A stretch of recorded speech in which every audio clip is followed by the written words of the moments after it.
While everyone's busy clicking their way through Nano Banana with clever and creative ideas, Bytedance has launched a similar AI image editor, one that, according to the announcement, is supposed to be even better than Nano Banana itself. And in that same moment, a supposedly small, likely temporary banner appeared on the homepage of the platform I personally prefer. It read, in much bolder terms, New, Seedream 4.0, Edit, Best Model for Image Editing. These days, the word best gets thrown around so casually that I wanted to take a closer look, as a regular Nano Banana user, at what Seedream 4 actually has to offer.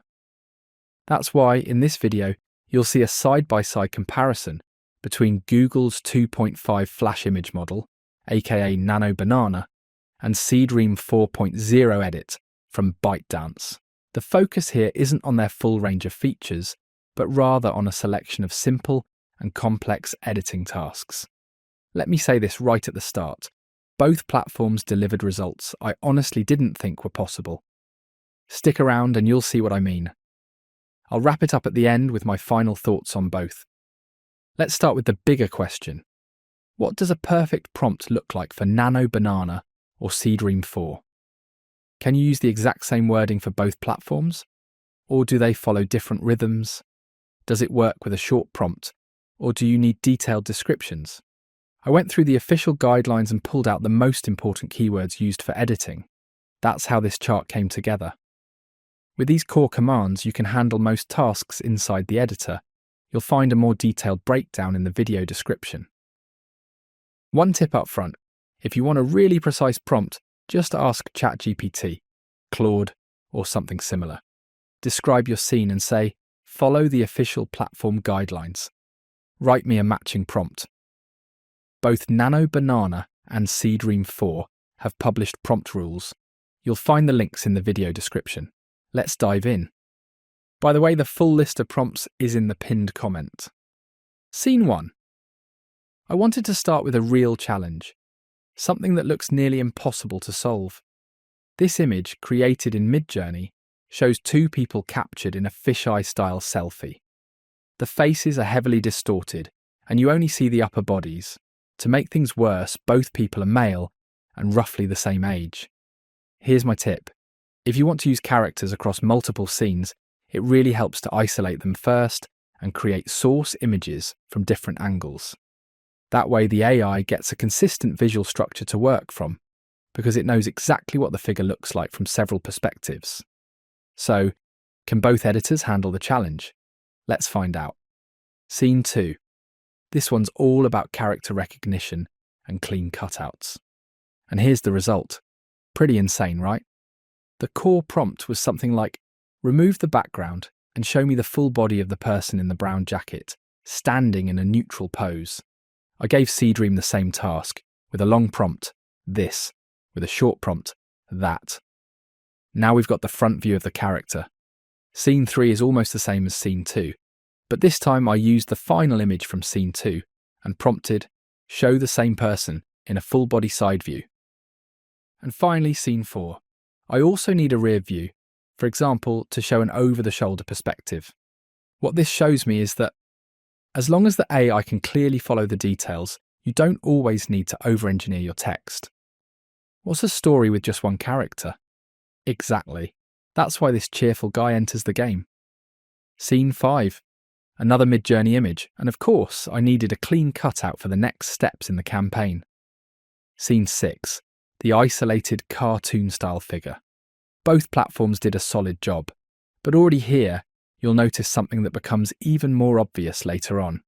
In Seedream 4, the results are high in contrast and really saturated.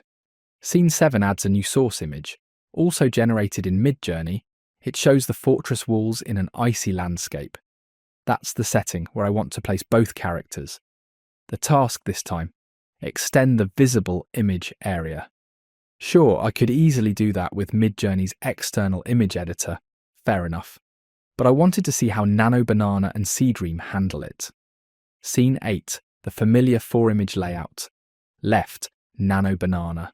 Right, Seedream 4. Bottom row, with a long and detailed prompt. Top row, extremely short prompt. And now we see why a longer prompt can really matter. With a short one, the AI doesn't fully get it. It just moves the camera to the left, assuming that's where the gate must be. Both platforms eventually produce a usable result. But again, look at Seedream's high contrast. Scene 9 brings in the previously isolated figures. The prompt, add this into the image. Here's Nano Banana's result. Seriously impressive. Everything fits. Look at the soft spotlight that continues in the snow in front of the character. Phrases like adjust colour tone, shadows and light direction for both figures to blend naturally with the environment. Ensure realistic shadow contact on ground and wall, plus subtle ambient occlusion at all contact points, helped a lot to make the figure merge into the scene. And now Seedream's version. Once again, very contrasty, with a strong blue tint.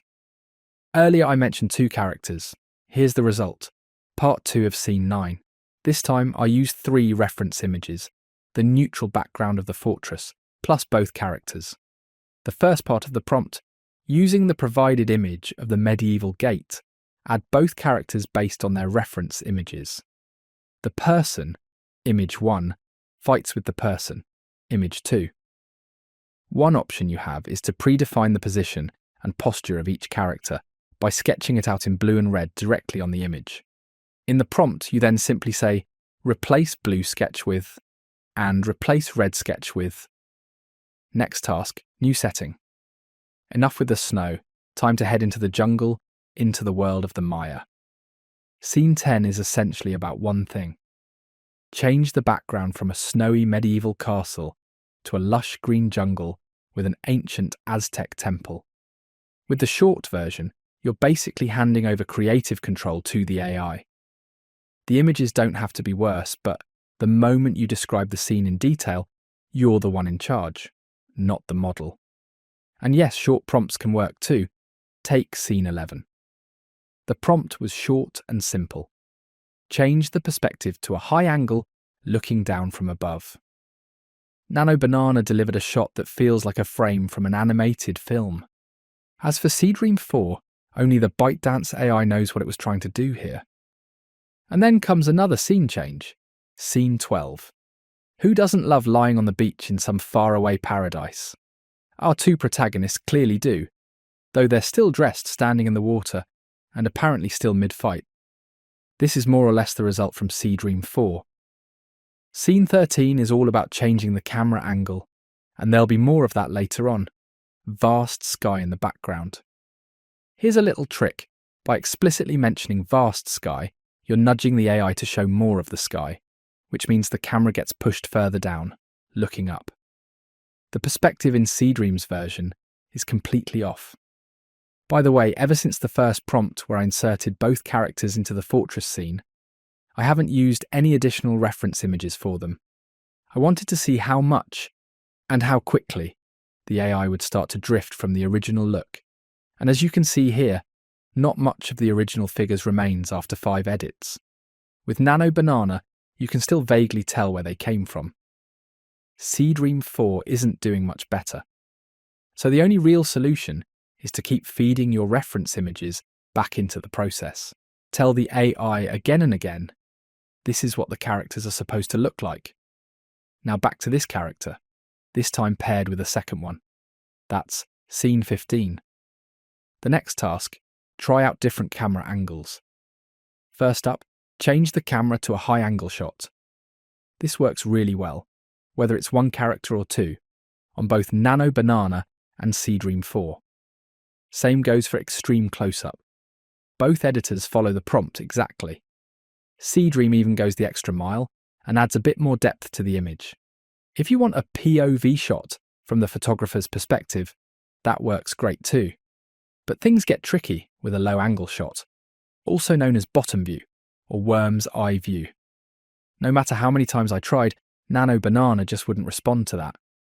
Strangely enough, the moment I wrote camera, POV shot, it suddenly did give me the low angle view I wanted. A bit odd. Seedream is far more flexible here and clearly better at interpreting camera language. Pro tip, for certain camera angles, it's often enough to just write something like camera, high angle shot, or camera drone shot. Speaking of cameras, in the next task I wanted to give the character an object to hold so it looks like a selfie. The short version of the prompt was, the phone is visible in the character's hand, and the pose clearly resembles a typical selfie. Seedream added a bit more swing to the hips. One of Nano Banana's standout features has been restoring and colorizing old photos. Can Seedream keep up? Absolutely. And one feature I find particularly interesting is scene transformation. Imagine you're a diver and you discover a sunken ship. With these two AI editors, you can create a post-apocalyptic scenario. Nano Banana's result looks a bit like a 3D render, while Seedream wins again on contrast and punch. Since we're already talking about treasure hunts and archaeological discoveries, you've probably seen those drone shots of ancient ruins. But what if we could bring them back to life? The prompt, using the provided image of the desert ruins, reconstruct the Persian fortress, takes care of exactly that. You can even go one step further and repopulate the scene, bring the past back into motion. Nano Banana is clearly stronger here. It has a better grasp of spatial structure and geometry.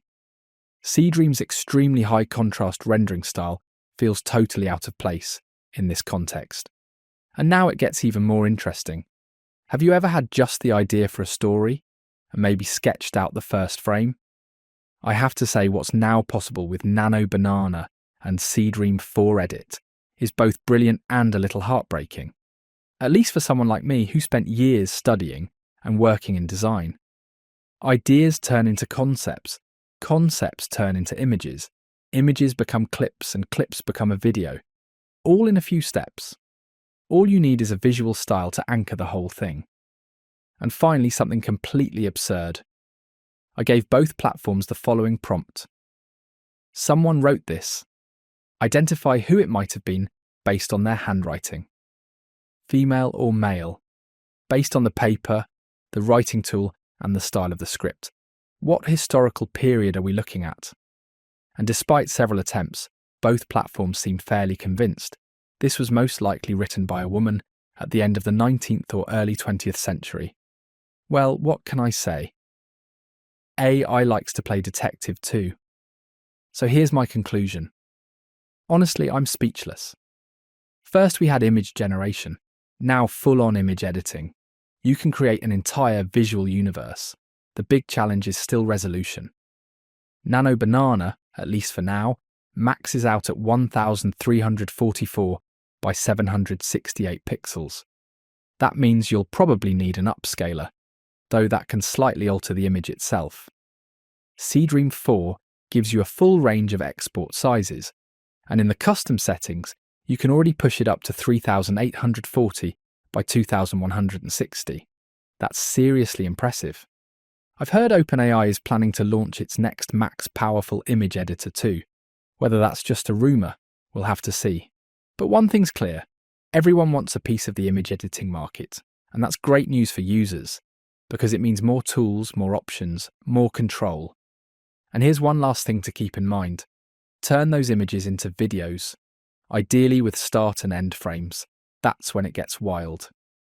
As for reference images, we'll see how well platforms can preserve source files over time, or whether every tiny edit chips away at consistency. That's exactly what my experiment showed. So my advice is, keep reminding the AI. Please use my reference, make sure the core features of my character, object, or whatever it is, stay intact. Let me quickly show you where to use Seedream 4 and Nano Banana in practice. First, there's a free option, at least for now. Go to lmarena.ai. You can log in if you want to save your chat history, but lmarena also works without a login, though in that case, the number of available image generations is limited. Start by clicking Generate Images in the prompt bar. This tells lmarena that you're only interested in generating images. Then click Battle in the top left corner and choose Side by Side from the drop-down menu. This mode lets you define which two image models you want to compare. That's exactly what we'll do now. On the left, select Gemini 2.5 Flash Image, aka Nano Banana. On the right, choose Seedream 4 High Res. the version without high-res kept throwing errors for me. It just didn't work. As an example, I drag and drop 2 images into the interface, enter my prompt and hit Generate. The output speed for Nano Banana is only a fraction of what Seedream 4 needs. And again, you'll notice how Seedream tends to go all in on contrast and colour saturation. Now for the paid option via fal.ai. I use it mainly because I need images for commercial use. On the start page, click Explore. In the search bar, type Nano, and then select the model called Nano Banana Edit. The interface is pretty self-explanatory. First, delete the preset images, then upload your own, also via drag and drop. Now enter your prompt and choose how many images you want to generate. Each image currently costs 3.9 cents. After clicking Run, the system generates 4 results, shown on the right. The process is very similar if you want to use Seedream 4 Edit. Back on the fal.ai homepage, click Explore. Again, this time type Seedream 4. The first result, image to image, is the one you need. Click that tile. Again, remove the preset images and upload your own. In the prompt section, enter your text. If you now click on More, you'll get access to advanced options, including image size. The custom resolution is set to 3840 by 2160 pixels. You can also choose a predefined aspect ratio from the drop-down menu, for example, 16:9 landscape. That will reduce the output size, in this case to 1024 by 576 pixels. You can also choose how many images you want to create. For a direct comparison with Nano Banana, I selected 4 again and clicked Run. The current price per image, 3 cents. That's it for this tutorial. I hope you enjoyed it. Thank you very much for listening. See you soon. Your channel, AI, Now You Know.